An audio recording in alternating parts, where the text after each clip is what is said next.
Hey again, everyone. Okay, so this is going to probably be my last video for today. And I'm going to touch on two things. During lunch, I was just watching an episode of, I think it was called Bringing Home Multiples. But it's like Bringing Home Baby kind of thing. Similar to a baby story on TLC. And you guys, I was bawling. I was bawling my eyes out at this story. It was such an awesome video. If I can later on, I'm going to find out exactly where that episode is, and I might post it as one of my favorites. This lady she had gotten married, and I mean, I was bawling my eyes out. She had gotten married, and a little bit over 2 years after their marriage, her husband passed away in a car accident. She was talking on the phone with him. It was hands-free. They were talking hands-free, and she had just checked in with him. He was like, "Oh, I just left the house," and she says, "Oh, well, did you forget something when you left the house?" And he says, "Yeah, I forgot to tell you that I love you. We were so busy this morning that I just forgot to tell you I love you." And literally, while she's on the phone with him, she hears the crash. So he was in a car accident, and she said it was like a moment of desperation. She couldn't fathom what was happening. She got a call right away that he was being rushed to the hospital or something like that at the scene, because I guess she left the phone on while the accident was happening, and when paramedics came, and they said that he was in cardiac arrest, but they wouldn't be able to do anything for him. And the poor man died. I mean, it was like he was probably in his 30s or close to 40s, because she looks like she's in her late 30s. And she said that in that moment they had been trying already to have a baby, and that he was dreaming about becoming a father, and it was like their one dream that they were trying. And she says in that moment, the only thing she could think of is that, I can't believe I'm going to lose everything. I'm going to lose the opportunity that we were trying. I'm going to lose my husband. I'm going to lose everything. And so in her moment of desperation, she says the first thing she thought of was, please try and do a sperm removal to try and remove some of his sperm. So that this way she felt like at least she had a lifeline where her dreams wouldn't completely die and she wouldn't completely lose everything from him. And she went and she had 10 IVF attempts. Her last attempt, she became pregnant, and with quadruplets. So it was just amazing. I mean, I was bawling my eyes out. I'm even like tearing right now thinking about the story again. And it was just incredible. Like, there she is she's a widow, and she went through 10 IVF procedures because she was having such a hard time getting pregnant, and she still did it, and she still has a piece of him, and she has 4 pieces of him. You guys, it was incredible. If you get a chance to watch it, it's so worth watching it. And I mean, unbelievable. I mean, that just makes me think that there is a chance for everybody. There is a moment, there is a chance. God has a plan. If we take care of ourselves and we really try, I just know that something's going to happen for everybody who's trying out there. So that was my first little part of this story. The second little part is I wanted to talk about the medications to follow up on the other video that I'm taking. And the medicines that I'm not really taking anything right now. I have to start. So I'm going to show you guys what I have. This is my little pill organizer. And what I did in here was, a couple weeks ago I set this up to start, and I haven't done anything yet. But it's divided by the 4 parts of the day. So for example, this is supposed to be a whole week. And it's divided by morning, noon, evening, bedtime. Now, I need to start taking the metformin, and I have to do it in stages. So I have to do it by week. So what I decided to do, instead of doing this by day, I'm actually going to do it by week.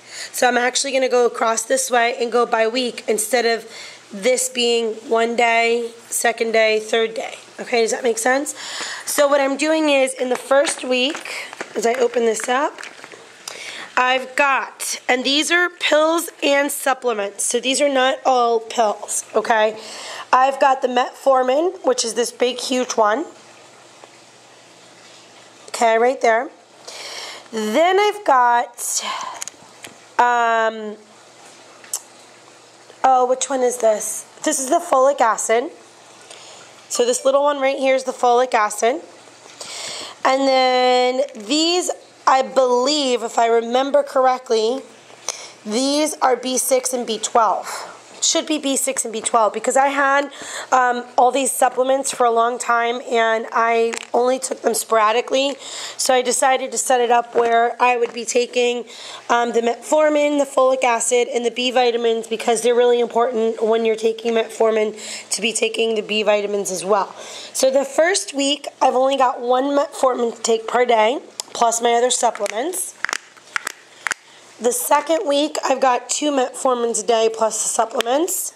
The third week, I've got 3 metformins a day plus the supplements. And the fourth week, I've got 4 metformins and the supplements. So that's how that's set up. Now, this is the other one. This little box right here is the most important one. This is the bromocriptine. So, it's a little pill box that I have just for the bromocriptine. A 1-month supply of the bromocriptine is about $40 with my Walgreens subscription plan that I have. They're really little, you can see really tiny, cute little pill box just for the bromocriptine. The metformins are really cheap. I think 120 pills was like $8 or something. So the metformin is really cheap. The bromocriptine is what's expensive. 1-month supply, $40. So the bromocriptine I'm supposed to take at night. Now, the bromocriptine, when I started, does make me a little sick. I've never really had any other problems other than, sorry guys. Sorry, 1 second.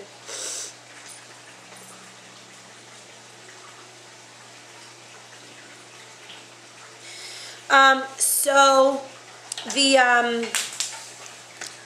the bromocriptine gives me nausea, makes me vomit, usually within the first 2 days. After the first 2 days, because my body's already kind of accustomed to it, no problems whatsoever. And it's to be taken right before you go to sleep, which is why when you wake up in the morning it sometimes causes some nausea. It's a 2.5 milligram. The metformin is a 500 milligram. The metformin, I'm just so against taking so many meds, not supplements, but meds, and so I kind of don't like this idea of taking 4 of these horse pills per day. I mean, these are huge, you guys. These are really big, and they're thick, and it just drives me nuts, the idea of having to take 4 a day. That's 2,000 milligrams per day. I don't know why they want me taking so many milligrams per day.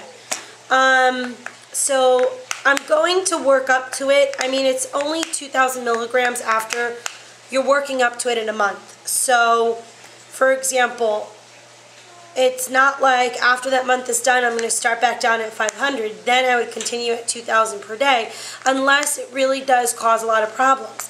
The metformin causes a lot of gastrointestinal problems. So, diarrhea, sometimes constipation, sometimes vomiting, nausea, B12 deficiencies, things like that. So, I kind of at first was like, no, I can lose weight without the metformin, and I can get this thing on track without, I know you're bored, I'm sorry. She's such a pain, you guys, such a pain.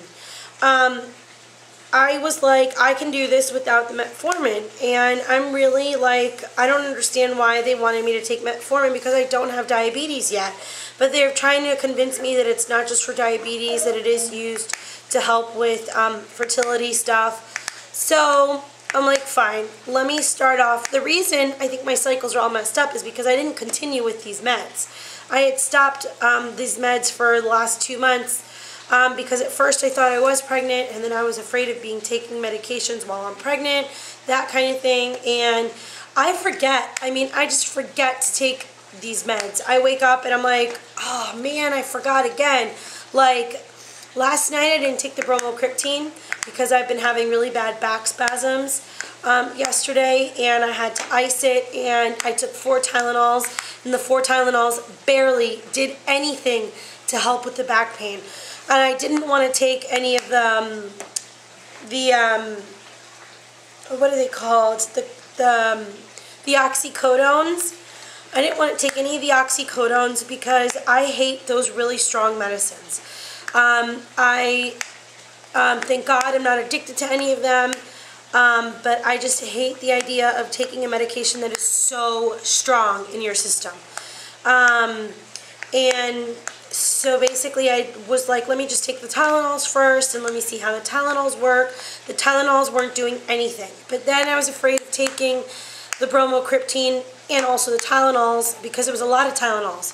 I did 2, and after an hour and a half, the 2 didn't work at all. I took another 2, and then I went to bed. So I was kind of afraid of putting another medication with the Tylenol because I don't know how they'd react. And I'm really like afraid of that stuff. Like I'm afraid of how medications interact with each other just because of all the horror stories out there. So I didn't want to chance it, and I didn't take my bromocriptine last night. Back pain is still there, but it's not as bad as it was yesterday. So I'm hoping maybe it's associated with AF coming. I don't know what's going on. The back pain is horrendous right now. Like to the point where I'm not walking comfortably at all. Like it's really hard to walk. So I don't know, you guys. It's a really tough subject because I know that these medicines are what's supposed to be helping me and are what is going to help me if I take them religiously. And I definitely did start the bromocriptine again this week, so I'm trying. Stop! Oh, she's such a brat. All day long she cries to go outside. But then she runs into the woods, and I have no idea where she is, and I'm not chasing her into the woods, and oh, so annoying. So, sorry. And then, I'm going to definitely get on this more and take them more. I'm going to start tomorrow with the metformin and the supplements, and we'll see how I start to feel. If I really start to feel crappy, then I don't know, maybe I'll stop the metformin because the bromocriptine is more important.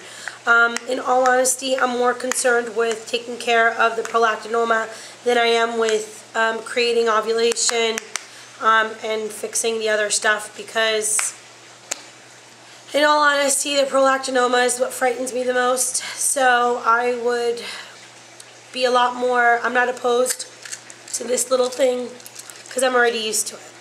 I'm concerned with the metformin.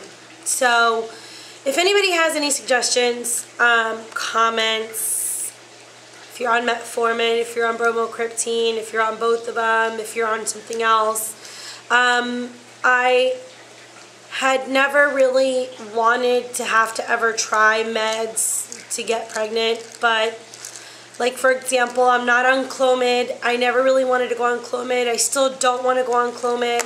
I'm hoping that if I fix these 2 things that my body will regulate itself. If within another year nothing has happened yet, and like if within a year, literally about another year, if I see that I'm taking these all the time, my conditions aren't improving, and I'm not getting pregnant, then I will talk to another doctor and find out if then I should try something else, the Clomid, whatever. But I think this coming year is going to be a lot less stress, and good things are happening, and I feel good vibes and good energy right now. So that's kind of what I'm hoping for. It's just good, positive energy and keeping my mind open. And I have also tried the evening primrose oil. I wanted to let Crystal know the evening primrose oil, I've never really noticed any difference with it. but I never paid attention before either. So that's something that I do have to go pick up and start the evening primrose oil as well. So you guys, sub, and we'll talk to you later. Bye.